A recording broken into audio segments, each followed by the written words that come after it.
Maharashtra BOE 2023 का paper 2 का question 2D ये वीडियो में हम आपको सॉल्व करके दिखाएंगे।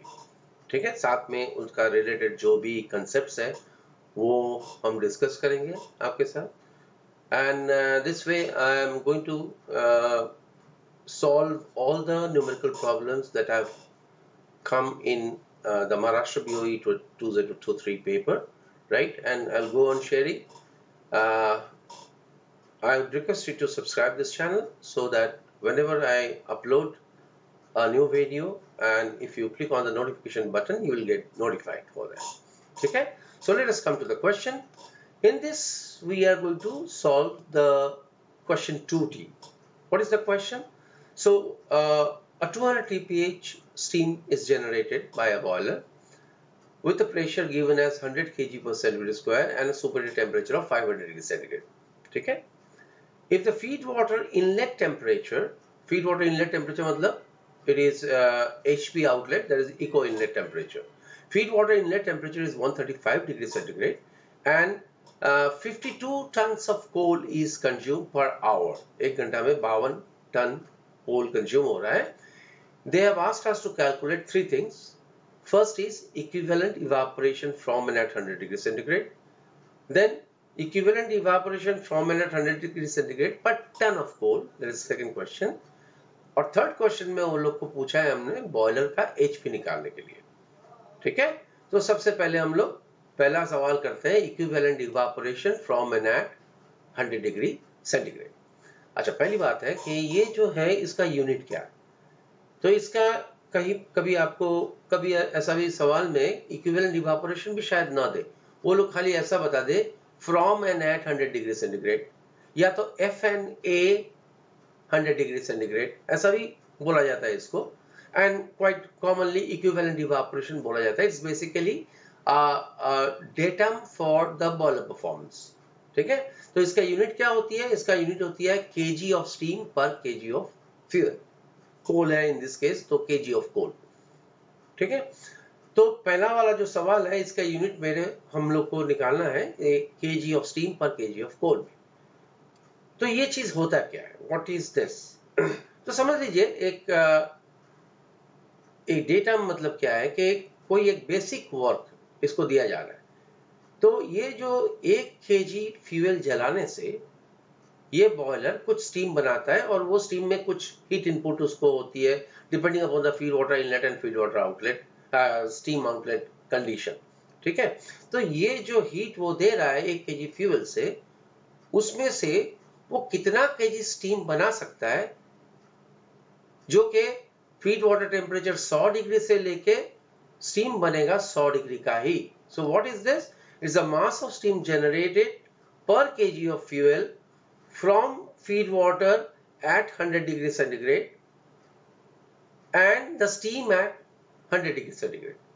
ठीक है, सो ये जो from and at ये हो गया, तो ये क्या है कि 100 डिग्री का पानी को 100 डिग्री का स्टीम बनाने का है. उसका मतलब क्या हो गया कि इसमें खाली 100 डिग्री का यानी एटमॉस्फेरिक प्रेशर का लेटेंट हीट ही रिक्वायरमेंट होती है, और उतना हीट देने से जो कितना kg स्टीम हम बना सकते हैं.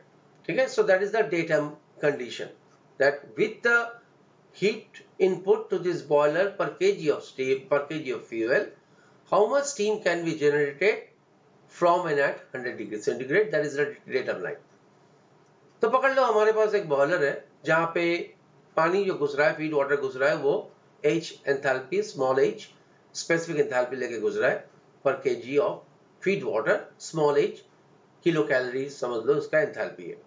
और जब निकल रही है तो जो भी कंडीशन में निकल रहा होगा, इन दिस केस 100 kg पर centimetre square 500 degree centigrade superheated निकल रहा है, तो ये कैपिटल H एंथैल्पी लेके निकल रहा है. उसका मतलब है 1 kg स्टीम में हमारा हीट इनपुट कितना हो गया? तो capital H minus small h. अभी ये जो हीट इनपुट हमारा हुआ, ये तो इसका प्रेजेंट कंडीशन में हुआ है, यानी जो भी फीड वाटर का टेम्परेचर है और स्टीम का जो कंडीशन है उसके हिसाब से. अगर यही चीज को अगर मैं 100 डिग्री का पानी घुसाता और 100 डिग्री का स्टीम बनाता तो कितना kg स्टीम बनता? तो ये चीज है कि भाई लेटेंट हीट जो होता है 100 डिग्री का मतलब एटमॉस्फेरिक प्रेशर का, वो 540 हम गिन सकते हैं. एक्चुअली 538.84 और something like that, but we can assume it as 540 kilo calorie per kg, right. तो ये 540 किलो कैलोरी हीट में 1 केजी स्टीम बन जाएगा. तो इतना जो हीट हम दे रहे हैं इसमें कितना बनेगा, ये पर केजी स्टीम का इक्विवेलेंट स्टीम होगी, है ना. So equivalent mass of steam from and at 100 degree centigrade will be capital H minus small h by 540. हालांकि इसको भी एक बोला जाता है, ये जो capital H minus small h by 540 यानी लेटेंट हीट हो गया, इसको बोलते हैं फैक्टर ऑफ इक्विवेलेंट इवापोरेशन. ठीक है, तो ये हो गया factor of equivalent evaporation. 1 KG steam हम जनरेट कर रहे हैं, उस हीट से हम कितना केजी स्टीम बना सकते हैं जबकि पानी का टेम्परेचर 100 डिग्री है और स्टीम बन रहा है 100 डिग्री में. अभी हमको क्या निकालना है, हमको निकालना है 1 केजी फ्यूल से कितना केजी ऐसा स्टीम बनेगा. तो सबसे पहले 1 केजी फ्यूल से अपना कंडीशन का कितना केजी स्टीम बनता है, तो वो निकलेगा. तो हमको mass of steam flow by mass of fuel flow, that will be per KG of fuel mass of steam flow हो जाएगी. ठीक है, तो अभी इसको जैसे मैं मल्टीप्लाई कर दिया तो मेरा बॉयलर का equivalent evaporation from and at 100 degree centigrade मिल गया, right. It is ms by mf, that is the evaporation ratio multiplied by the factor of equivalent evaporation, right. That is how we calculate the equivalent evaporation from an at 100 degree centigrade. Now let us say in this question, ये वाला जो equation है इसमें ms जो रहेगा that is the mass of steam flow, वो दिया गया है 200 टन पर आवर. तो उसको मैं केजी में, क्योंकि हमारा यूनिट जो है वो केजी पर केजी है, तो उसको मैं केजी में कन्वर्ट कर लिया. सो 200 टन मतलब 2 लाख केजी हो गया. ठीक है, अभी फ्यूल फ्लो एमएफ जो है वो है फ्यूल फ्लो, और वो 52 टन दिया हुआ है यानी 52,000 केजी पर आवर वो हो गया. और इसका जो स्मॉल h है मतलब फीड वाटर का एंथैल्पी है वो 135 डिग्री का टेम्परेचर में दिया हुआ है. तो अभी यहाँ पे हम फीड वाटर का एंथैल्पी कैसे निकालते हैं, तो फीड वाटर का एंथैल्पी हम लोग को स्टीम टेबल देख के निकालना नहीं होता है. जो टेम्परेचर दिया हुआ है उसमें हम लोग सेंसिबल हीट है, 0 डिग्री सेंटीग्रेड में एंथैल्पी 0 रहता है. तो 0 से जो भी टेम्परेचर हुआ वो हो गया डेल्टा टी. स्पेसिफिक एंथैल्पी निकालना है तो मास हो गया 1. अभी खाली इसके साथ mc डेल्टा टी का c मल्टीप्लाई करना है. किलो जूल में वो आता है 4.187 kilo joule per KG Kelvin, but kilo calorie में we can assume it as 1 kilo calorie per KG degree centigrade. तो अगर 1 किलो कैलोरी स्पेसिफिक हीट होता है, मास अगर 1 होता है, डेल्टा टी अगर t होती है, तो जो टेम्परेचर है वही हो गया इसका specific enthalpy in kilo calorie per kg. यहाँ पे आपको लिख लेना पड़ेगा कि एज्यूमिंग द स्पेसिफिक हीट, क्योंकि क्वेश्चन में दिया हुआ नहीं है, assuming the specific heat of water as 1 kilo calorie per KG degree centigrade. ठीक है, और जो फाइनल एंथैल्पी है कैपिटल H, उसको हमको स्टीम टेबल से निकालना पड़ेगा.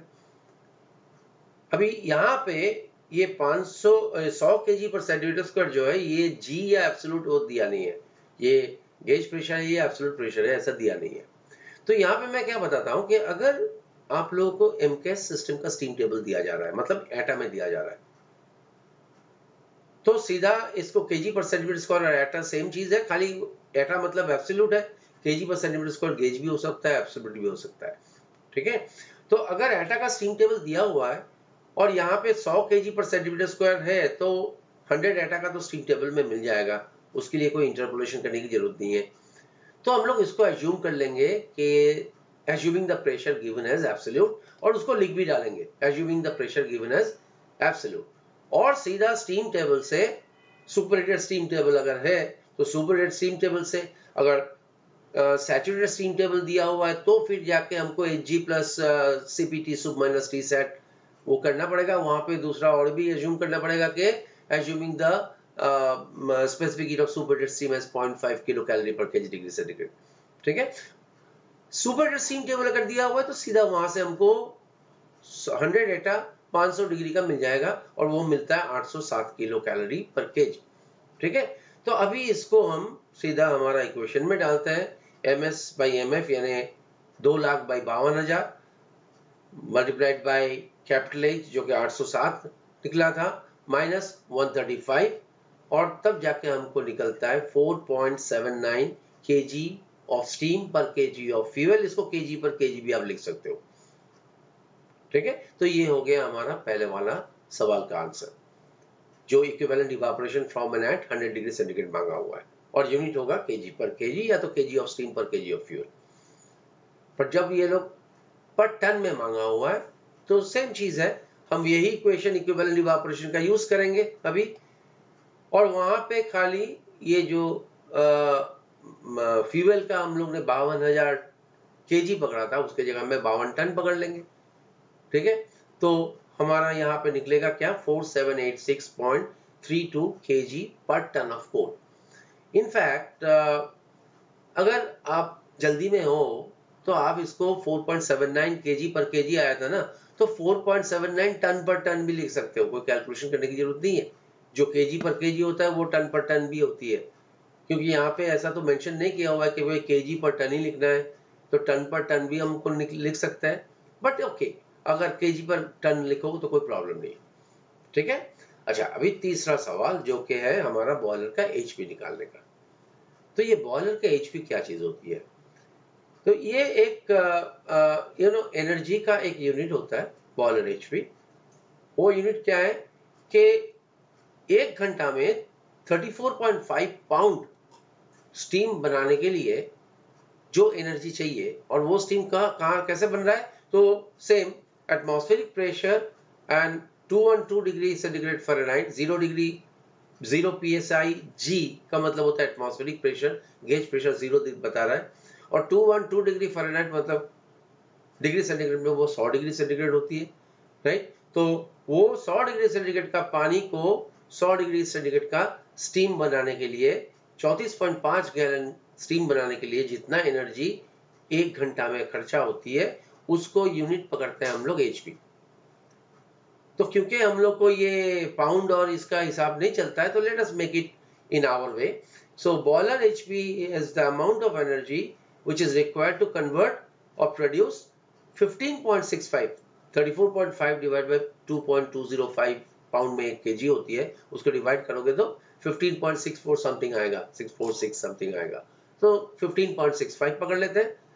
तो 15.65 kg पर आवर ये स्टीम बनाने के लिए जितना एनर्जी का रिक्वायरमेंट होती है, और वो स्टीम बन रहा है from and at 100 degree centigrade, same हम लोग जो इक्विवेलेंट इवापोरेशन का फंक्शन देखा था उसी में, ठीक है।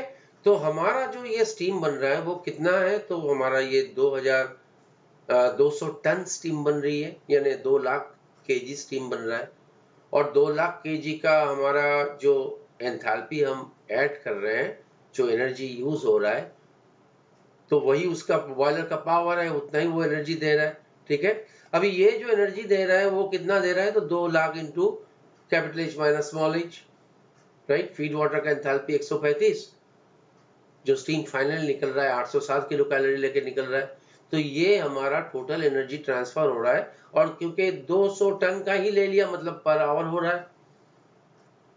अभी इतना अगर एनर्जी हो रहा है, ये हमारा वो जो यूनिट है जो 15.65 kg 540 किलो कैलोरी देके करना है, तो उसमें क्या होगा कि भाई 15.65 को अगर मुझे 1 घंटा में बनाना है तो मुझे 540 ही देना पड़ेगा। So that is the HP का यूनिट हो गया मेरा। सो अभी ये जो टोटल एनर्जी हम कंज्यूम यूज कर रहे हैं उसको इससे डिवाइड करेंगे तो हमको बॉयलर का एचपी मिल जाएगा, right, and it will come to 15,903.44 will be the boiler HP. इसको BOHP भी बोला जाता है, BOHP will be equal to this, right? So this way we can calculate the HP. हाँ, यहाँ पे आपको याद रखना पड़ेगा, ये 34.5 पाउंड याद रखो या तो 15.65 kg याद रखो, ये आपको याद रखना पड़ेगा। 540 लेटेंट हीट है, वो आपको याद रखना जरूरी नहीं है, आप वहां से आपको स्टीम टेबल से भी मिल जाएगी, राइट। तो यहाँ से आप लोग इसको कैलकुलेट कर सकते हो, ठीक है। अगला जो क्वेश्चन आएगी अभी ये पेपर 2 का ही, पर उसके नीचे आप देखोगे तो पेपर 2 का 3D का सवाल आता है। ये अगेन एक न्यूमेरिकल क्वेश्चन आती है, और ये क्वेश्चन मैं अगला वीडियो में आपको करके दिखाने वाला हूं।